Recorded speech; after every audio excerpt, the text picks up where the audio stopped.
کیږي. دلیل دی په دې باندې چې دا ګناه عامه شوې ده په هلکانو کې او په جنکو کې هم. نو دا رور لا خو چې تپوس یې وکړو نصیحت غواړي او کوم چې دا خبره پټه ساتلې ده نو ښه په نقصان کې پراته دي. زه به د زړه د کومې نه دغه رونو او خویندو ته نصیحت وکړم کوم چې په دې بیمارۍ کې اخته دي او یو څو طریقې به ورته بیانې کړم ډېرې قیمتي چې دا طریقې دوی استعمال کړو په دې عمل وکړو دې ګناه نه به الله ساتي. اول خو دا خبره یاده ساتئ چې الاستمناء دې ته وایي په خپل لاس باندې مني ویسته که هغه هره طریقه خو د دغه استعمال پکې نه لکه زنانې مخې ته نه هلک نه په خپله ریږي او دغه شان زنانه هم کوي. دا حرام دی د قرآن او حدیث په رڼا کې. الله سبحانه وتعالی په قرآن کې دا خبره کړې ده د مؤمنانو صفت یې ذکر کړی والذین هم لفروجهم حافظون. مؤمنان هغه دي چې خپل عورتونو حفاظت کوي الا علی ازواجهم وملکت ایمانهم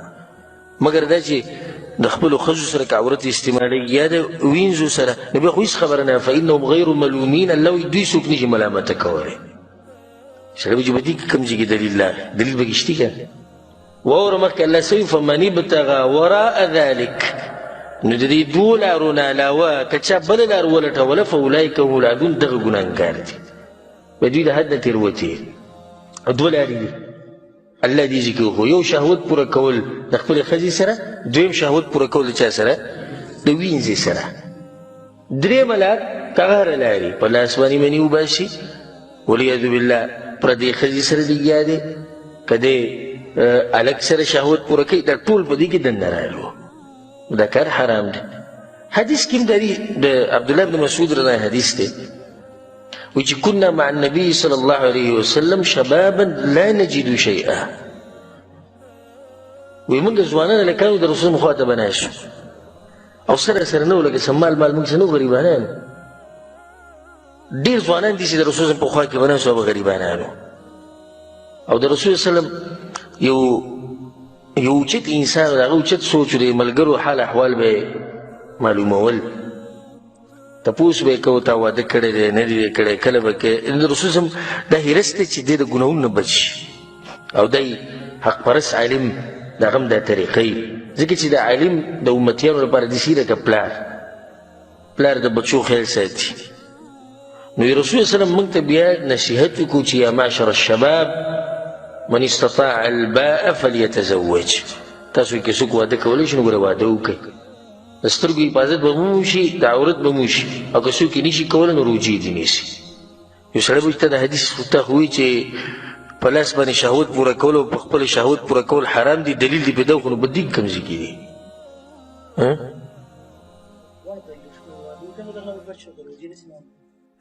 نه په دې کې دلیل دی چې دا کار ته چې کوم کې ده حرام دی او هغه داسې روجې نیوه اسانې دي او که په لاس باندې شهوت پوره کول اسان دي. څه اسان دي؟ شهوت پوره کول اسان دي. ولې رسول صم دا ګرانه طریقه ښیي بیا ولې رسول صم ته پته نه چې داسې یو طریقه شتي پته ده ورته که نه پته نه یې ښیي او ښه اسانه طریقه ده خو ویې نه وي چې تاسو کې څوک واده نشي کولی هغه خیر دی ځه ځان له خپل شهوت پوره کوي داسې ونه وي وایي چې نشي کولی یو روجې نیسه که نه دلیل دی په دې باندې چې دغه کار حرام دی. د هغې نه بعد بیا راځو یو څو نصیحتونه هغه دې رونو او خویندو ته کوم چې په دې کار کې اخته دي. اولنی نصیحت یا اولنی طریقه د دې ګناه نه د بچ کېدو هغه ده د الله سبحانه وتعالی نه یره او دا سوچ چې الله معیني الله زما اوري د الله په مخ کې زه څنګه دا کار وکړم دا کار چې څوک کوي که هغه هلک دی او که جنۍ ده خو د چا په مخ کې نه کوي ګورئ چا په مخ کې کوي نه کوي مطلب چې د خلکو ډېر قدر کوي او چې کله ځان له یوازې شي بیا یې کوي نو د الله قدر او تعظیم د ده په زړه کې نه وي ناولنې خبره دا ده د الله نه یره او په زړه کې ستا دا وي که توبه وي سته غواړئ که نه زه ټولو دغه رونو او خویندو ته کوم چې په دې ګناه کې اخته دي که توبه وي سته غواړئ نو اولنۍ خبره دا ده چې ته په زړه کې دا ساتي چې دا کار زه د دې لپاره پرېږدم چې الله نه چېرته ناراضه نه شي، ځکه چې الله خو معین دی. نو دویم کار به دا وکړي، دویمه طریقه بلکل په میخ لګول غواړي چې دا ګناه بیا ونه کړي، واده وکړه. دا ټول اوچته طریقه ده،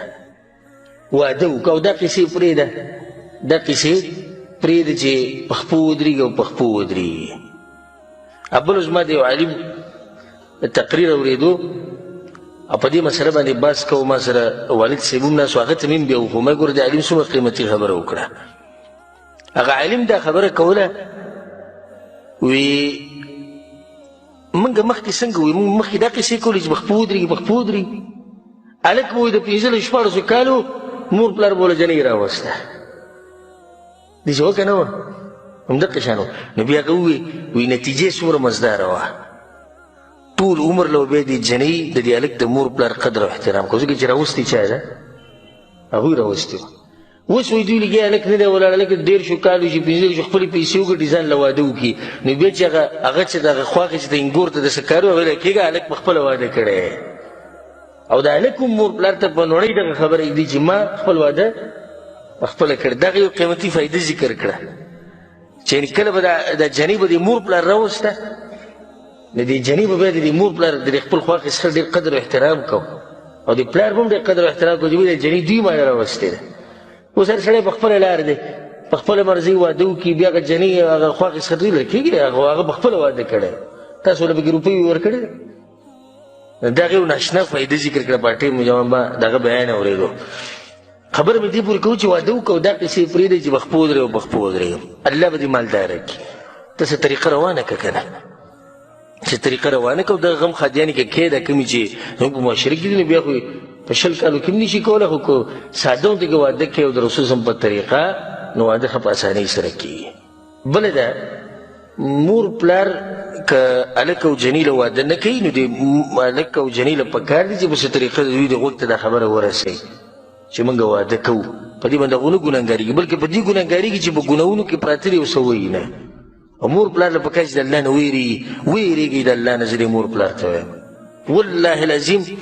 په الله د قسم خورم، د الله په کور کې چې زموږ ځوانان هلکان او جنکۍ ګوره تباه و برباد شو. دا موبایل ورسره په جیب کې جنکو تصویرانو دا غلط کارونه کوي، د جنکو سره دا موبایل پرتې د هلکانو دا تصویران ګوري، دا غلط کارونه کوي. او موږ ځان داسې کړی چې دا تعلیم یافته دی او دا ښه دی او دله موبایل والا او دله پلانې والا او علانې والا، د هر څه نه مخکې د دې حفاظت داسې وکړه چې واده وله وکړه. نو د دویمه طریقه شوه. درېیمه طریقه دا شوه، دا کم سوچونه او فکرونه چې تا ته راځي، دا کم سوچونه او فکرونه چې تا ته راځي، دا څه کړه؟ دا ختم کړه. لکه اوس یو سړی دی چې د شپې وده کېږي، نو شیطان ورته لازم د جنۍ سوچ راولي چې جنۍ وي او داسې وي او دغه، او جنۍ وایي چې هلک وي او داسې وي او دغه. زه به دا خبرې صفا کوم چې ځکه چې دا مسله عامه شوې ده، او زه یې پټه وساتم، بل یې پټه وساتي، دوی به څوک پوه کوي؟ مور پلار یې پوه کوي نه. نو دې سوچونو کې چې ته پروت یې به دا کار کوې، خو په ځان باندې د سوچونو دا دروازه څه کړه؟ دا بند کړه. دغه طرف ته قطعا سوچ مه کوه. دا 3 خبرې شو. څلورمه خبره، نظر خپل کوز ساته، د نظر حفاظت. ځکه چې اولنی غشی چې هغه د فحاشۍ طرف ته ځي، هغه دا سترګې دي، او دا موبایل چې نه وي، دا موبایل چې نه وي، او دا قیسې نه وي، دا فلمونه او دا ډیشونه او دا شینه مینه. پخوا چې د چا دا ګناهونه کړي دي، اوس د 7 کالو ماشوم چې کور ته راننوځي، ته به یېرېږي چې دی په څه پوه دی او که نه دی پوه. خور او ورور چې د یو بل سره لوبې کوي، نو ستا به بې نظري، ځکه چې اکثر دا دغه وګوري، دا ویډیوګانې د شینه مینه وګوري، هغه بیا تطبیق کوي، هغه شان کارونه بیا کوي. دا ولې یو څو ورځې مخکې په پنجاب کې د 7 کالو جنۍ سره زیاتی وشو، بیا ولې په مردان کې وشو، او ولې په کراچۍ کې وشو، ولې وجه یې دغه موبایل دی. دغه موبایلو خلک دې ځای ته راورسول، دې پوځي دی شهوت یې دې ځای ته راورسي، چې دې ځای ته شهوت راورسي، نو دی بیا نه د 7 کالو جنۍ ته ګوري او نه د 15 کالو جنۍ ته ګوري، او نه بیا مور ته ګوري او نه بیا خور ته ګوري. پرون مې ویډیو کته د 80 کالو بوډا په کراچۍ کې او د 7 کالو ماشومې ته لاس اچولی، او خلکو رانیولی دی وایي د 80 کالو او د 7 کالو جنۍ ته لاس اچولی ولې وجه همدغه موبایل دی او دا قیسې دي دا د خپلو کورونو کې د موبایل مه ساتئ او مه دا چې بس جنۍ کولاو کې ماله موبایل وي تا موبایل لېږلی هلک وي ماله موبایل وي تا لېږلی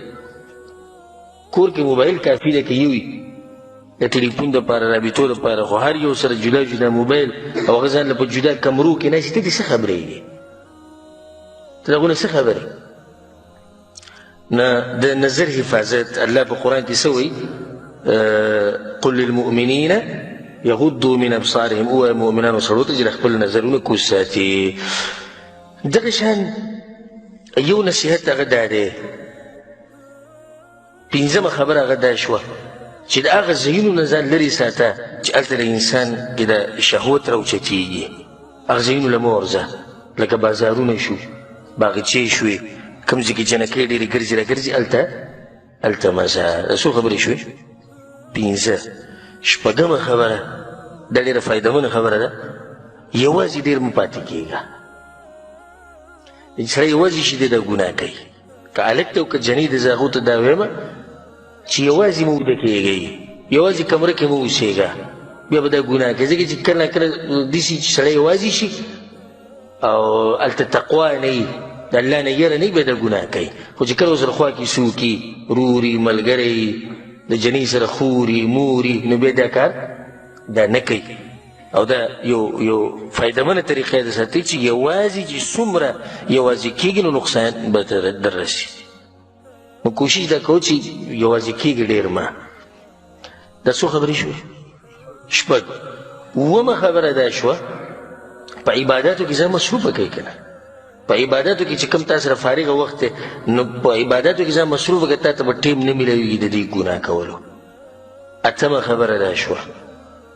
چې هغه بیماریانو ته وګوره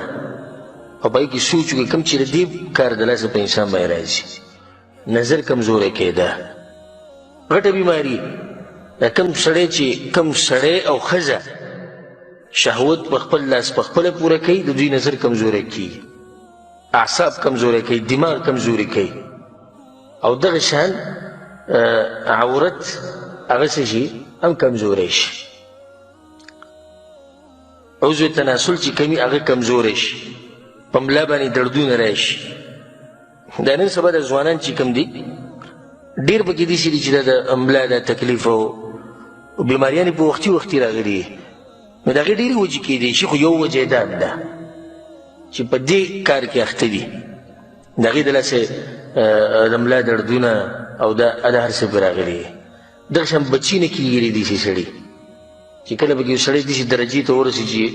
بلکل دا نشه ده نو بیا د هغه نشې شي نو بیا بچي نه کېږي ځکه چې هغه جراثیم چې څومره یې هغه ټول څه شو هغه ضایع شو اوس یو هلک ته 15 کالو په عمر کې واده وکړو او د 15 کالو په عمر کې دی بالغ شوی 10 کاله د دا کار کړی دی په دې د ورځې څو پیرې کړی دی نو لکه ده چې 10 کاله په واده کې تېر کړي نو دی به څه بیا بچي به د ویشي څه به د زور او طاقت وي ځکه چې 10 کاله خو هغه مخکې تېر کړي دي لکه ته وایې چې واده یې شوی دی ځکه چې خو په دې ګناه کې اخته دی که نه او زه به دا خبرې تاسو ګورې ښه صفا کوم چې موږ به ښه پوه شو ښه دغه شان د دې د لاسه دا بیماري هم لګي چې سړی د ښځې د ساتلو بیانوي کمزوری شي سړی د ښځې د ساتلو نه نو بیا ښځه چېرته د فحاشۍ لر ځان له بیا لټوي والعیاذ بالله او دی وشرمېږي په دنیا کې هم او په آخرت کې هم دغه شان دې ته پکې سوچ پکار دی چې څومره تکلیف تاته میلاویږي دا په مخه لامبلو سره جمع به وي تکلیف به وي دته بیمار بیا به هم لامبې د خلکو په مخ کې اکثر خلک پې شکیان شي سړي کې میلمه یا خپل مشران د ټولو خبرو ته سوچ پکار دی چې دې د لاسه بیماري دې د لاسه دماغ کمزوري کي حافظه کمزوري کي د دې د لاسه سړی داسې دغه غونته کې شي چې نانګاره یعنې کوم خلک چې دې کې ډېر دغه شوي دي هغه داسې نانګاره غونته کي او دا داسې مرض دی والعیاذ بالله چې په دې کې څوک اخته شي نو د خپله ښځه وله خوند نه ورکوي یعنې ښځه به ورسره یي خوا کې خو دا ګناه به کوي نو دا دومره خطرناکه ګناه ده دا څو خبرې شو و اته نهمه خبره هغه دا ده چې دا خبرې د زړه نه وباسئ. د بعضو په دې زړونو کې دا ده وی یا زنا کول یا دا کول، نو زه خو دا وړه خبره کوم که نه. د بعضو لکه ځان ته دا کار په دې روا کړی دی چې یا به زنا کوم، نه ولې به یا زنا کوي یا به دا کوي. ولې رسول صلی الله علیه وسلم صحابه کرامو ته یا واده وکړئ یا روژې ونیسئ. ته څنګه وایې چې زه به یا زنا کوم یا به دا کوم؟ زنا خو دواړه دي، خو دغه زنا چې دی مشره خور ده او دی څه ده دا کشره ده، یو شی دی. نو دا خبره به د زړه نه وباسئ. لسمه خبره هغه دا شوه چې مضبوطه اراده او مضبوط عزم چې زه به شیطان ته ځان نه سپارمه.